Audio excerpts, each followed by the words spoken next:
ನಾಡಿನ ದೇವಾಡಿಗ ಸಮಾಜದವರ ಮೂಲ ಆರಾಧನಾ ಕೇಂದ್ರ ಬಾರಕೂರು ಶ್ರೀ ಏಕನಾಥೇಶ್ವರಿ ದೇವಸ್ಥಾನದಲ್ಲಿ ನವರಾತ್ರಿಯ ಪೂಜಾ ಸಂದರ್ಭದಲ್ಲಿ ದೇವಾಡಿಗ ಸಮಾಜದಲ್ಲಿ ಎಸ್ಎಸ್ಎಲ್ಸಿ ಮತ್ತು ಪಿಯುಸಿಯಲ್ಲಿ 95% ಅಧಿಕ ಅಂಕ ಗಳಿಸಿದ ವಿದ್ಯಾರ್ಥಿಗಳಿಗೆ ದೇವಸ್ಥಾನದ ವತಿಯಿಂದ ಮತ್ತು ಮುಂಬೈ ದೇವಾಡಿಗ ಸಂಘದ ವತಿಯಿಂದ ಪ್ರತಿಭಾ ಪುರಸ್ಕಾರ ವಿತರಿಸಲಾಯಿತು.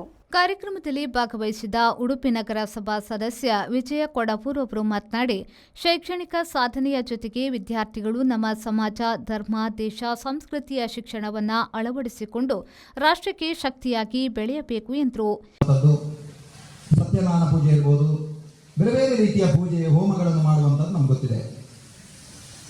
ಅದನ್ನು ಬಿಟ್ಟು ಸಮಾಜದ ಒಂದಷ್ಟು ಮುಂದಿನ ಪೀಳಿಗೆ ಅಂದರೆ ಕಲಿಯುವಂತಹ ವಿದ್ಯಾರ್ಥಿಗಳಿಗೆ ಬೆನ್ನು ತಟ್ಟಬೇಕು, ಅವರ ವಿದ್ಯಾಭ್ಯಾಸಕ್ಕೆ ಪ್ರೋತ್ಸಾಹ ನೀಡಬೇಕು ಅನ್ನುವ ದೃಷ್ಟಿಯಿಂದ ನಮ್ಮ ಸಮಾಜದ ಹಿರಿಯರು ಕನಸನ್ನು ಕಂಡಿದ್ದಾರೆ.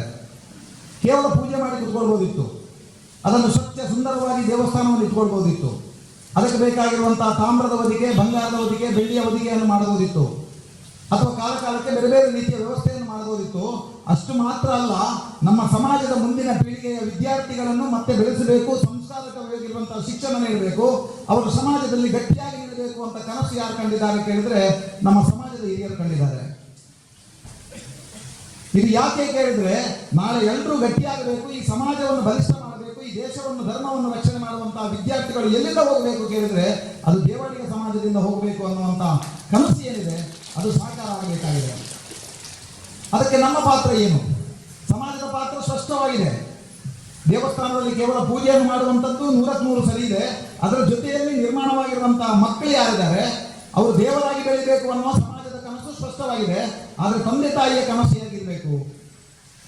ತಂದೆ ತಾಯಿಯ ಕನಸು ಹೇಗಿರಬೇಕು ಅಂದ್ರೆ, ತಂದೆ ತಾಯಿ ಕನಸು ಕಾಣ್ತಾರೆ, ನನ್ನ ಮಗ ಹೇಗಿರಬೇಕು ಕೇಳಿದ್ರೆ ಒಳ್ಳೆಯ ಶಿಕ್ಷಣ ಪಡಿಬೇಕು, ಡಾಕ್ಟರ್ ಆಗಬೇಕು, ಇಂಜಿನಿಯರ್ ಆಗಬೇಕು, ಅಥವಾ ಅವನಿಗೆ ಒಳ್ಳೆಯ ಒಂದು ವೃತ್ತಿ ಸಿಗಬೇಕು, ಅದಾದ್ಮೇಲೆ ಅವನು ದೊಡ್ಡ ಶ್ರೀಮಂತನಾಗಿ ಬದುಕಬೇಕು, ದೊಡ್ಡದಾಗಿರುವಂತಹ ಕಾರು, ದೊಡ್ಡದಾಗಿರುವಂತಹ ಮನೆಯಲ್ಲಿ, ಬಂಗಲೆಯಲ್ಲಿ ಬದುಕಬೇಕು ಅಂತ ಆಸೆ. ಅಷ್ಟು ಮಾತ್ರ ಸೀಮಿತವ? ಅಷ್ಟು ಮಾತ್ರ ಸೀಮಿತ ಅಂತ ಆದ್ರೆ ಈ ಸಮಾಜದಲ್ಲಿ ಅನೇಕ ವ್ಯತ್ಯಾಸಗಳಾಗಿದೆಯಲ್ಲ, ಅದು ಯಾಕೆ? ಹಿಂದೆ ಹೇಳ್ತಾ ಇದ್ರು ಎಲ್ಲರೂ ಶಿಕ್ಷಿತವಂತರಾಗಬೇಕು, ವಿದ್ಯಾವಂತರಾಗಬೇಕು, ಅವಾಗ ಸಮಾಜದಲ್ಲಿ ಏನು ವ್ಯತ್ಯಾಸ ಆಗುದಿಲ್ಲ ಅಂತ ಹೇಳ್ತಾ ಇದ್ರು. ಆದ್ರೆ ಈಗ ಹೇಳ್ತಾರೆ ಏನು ಕೇಳಿದ್ರೆ, ಈಗ ಎಲ್ಲಾ ಅಧಿಕಾರಿಗಳು, ಹೆಚ್ಚಿನ ಅಧಿಕಾರಿಗಳಿರ್ಬೋದು, ಭ್ರಷ್ಟಾಚಾರ ತುಂಬಿ ಹೋಗಿದೆ. ಯಾರೋ ಒಬ್ಬ ಡಾಕ್ಟರ್ ಆಗ್ತಾನೆ, ಅವನು ಯಾವ ಡಾಕ್ಟರ್ ಆಗ್ತಾನೆ ಕೇಳಿದ್ರೆ, ಮೊನ್ನೆ ಪತ್ರಿಕೆಯಲ್ಲಿ ಓದಿದರೆ ನಾವು ಯಾವುದೋ ಒಂದು ಚಿಕಿತ್ಸೆಗೆ ಬಂದಾಗ ಮತ್ತವನಿಗೆ 1 ತಿಂಗಳು ಬಿಟ್ಟಾದ್ಮೇಲೆ ಗೊತ್ತಾಗ್ತದಂತೆ ನನ್ನ ಕಿಡ್ನಿ ಡಾಕ್ಟರ್ ತೆಗೆದಿದ್ದಾರೆ ಅಂತ. ಅಂದ್ರೆ ನಿಜವಾಗಿ ಅವನು ಕಿಡ್ನಿಯನ್ನು ರಿಪೇರ್ ಮಾಡ್ಲಿಕ್ಕೋಸ್ಕರ ಆಸ್ಪತ್ರೆಗೆ ಬಂದದ್ದಲ್ಲ. ಅಂದ್ರೆ ಡಾಕ್ಟರ್ ಯೋಚನೆ ಮಾಡ್ತಾರೆ, ನಾನು ಬೇಗವಾಗಿ ಶ್ರೀಮಂತನಾಗಬೇಕು ಅನ್ನೋ ದೃಷ್ಟಿಯಿಂದ ಅವನ ಕಿಡ್ನಿಯನ್ನು ತೆಗೆದು ಮಾರ. ಎಸ್ಎಸ್ಎಲ್ಸಿಯಲ್ಲಿ 99.68 ಅಂಕ ಪಡೆದ ಉಡುಪಿಯ ಶ್ರೀನಿತ್ ಶೇರಿಗಾರ್ ಸೇರಿದಂತೆ ನಾನಾ ವಿಭಾಗದ ಎಸ್ಎಸ್ಎಲ್ಸಿಯಲ್ಲಿ 39 ಮತ್ತು ಪಿಯುಸಿಯಲ್ಲಿ 34 ವಿದ್ಯಾರ್ಥಿಗಳಿಗೆ ನಗದು ಪುರಸ್ಕಾರ ನೀಡಲಾಯಿತು. ದೇವಸ್ಥಾನದ ಆಡಳಿತ ಮಂಡಳಿ ಅಧ್ಯಕ್ಷ ಜನಾರ್ದನ ಪಡುಪಣಂಪೂರು, ಟ್ರಸ್ಟಿಗಳು, ಸದಸ್ಯರುಗಳಾದ ಗಣೇಶ್ ದೇವಾಡಿಗ ಅಂಬಲಪಾಡಿ, ಜನಾರ್ದನ ಬಾರ್ಕೂರು, ರಾಜೇಶ್ ದೇವಾಡಿಗ ತ್ರಾಸಿ, ಯಾದವ ದೇವಾಡಿಗ, ನಾರಾಯಣ್ ದೇವಾಡಿಗ ಕುಂದಾಪುರ, ಚೆನ್ನಪ್ಪ ಮೊಯ್ಲಿ, ಸುರೇಶ್ ಕೊಡವೂರು, ಲಕ್ಷ್ಮಣ ದೇವಾಡಿಗ ಬಡ್ಕಳ ಉಪಸ್ಥಿತರಿದ್ದರು. Bureau report, V4 news, Brahmavar.